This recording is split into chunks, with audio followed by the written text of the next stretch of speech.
Guys, welcome back to HPL. We saw a decisive 3-0 sweep by superjj versus Jab here. And we're going to have superjj join us in just a second. We're going to get a couple questions in and figure out his strategy and hear his thoughts behind his play there and how he got that 3-0 sweep. Yeah, it sounds like we have him on the line here. superjj, can you hear us? Yeah, I can hear you. Hey, how's it going? Great 3-0 performance. Absolutely dominant over Jab. And Tannen has a couple of questions for you, and I think he's picked some great ones. So we saw your lineup here against Jab. Did you do your homework? I have to assume you did because your lineup looked just absolutely perfect set up against him. Yeah, I figured out he plays mid-rangey secret decks, and yeah, Priest crushes Tempo Mage and Hunter. Rogue as well. He's generally a mid-range player.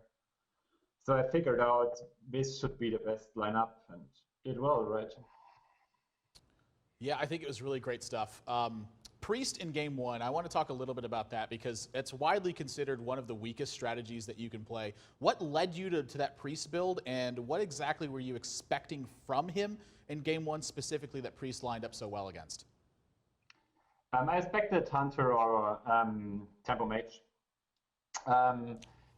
Priest is a good class if you know what you will face, and then you can tech your deck like that, and most likely you will win if you have a good experience. It's not the easiest class to play, but you can just dominate either control decks or aggro decks.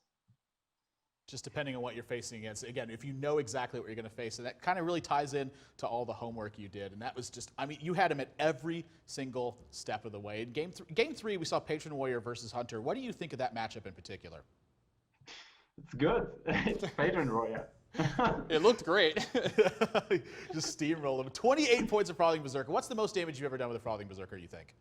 Well, I think 56. I just figured out he didn't have a removal for my Berserker, so I just go for a straightforward two-turn kill.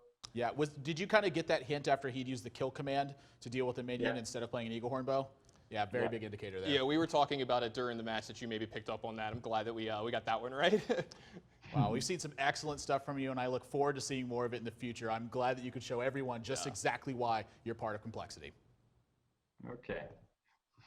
Thanks a lot for superjj for joining us, guys. That's going to do it for our match one. Again, 3-0 over Jab. So kind of have to go back to the drawing board for him and figure out exactly what he's going to do in our coming up matches. But again, 2 more tonight is what we have. In our second match of the day, we're going to see Powder versus Kranich. If you guys want to check out the recap for this game, exactly what superjj chose to play with and how he played that strategy, you can head over to pvplive.net and see all of the breakdowns there and figure out exactly what it takes to beat the strategies that you're trying to play against. So when we come back, Powder versus Kranich in game one. You're watching Hearthstone on PvP Live.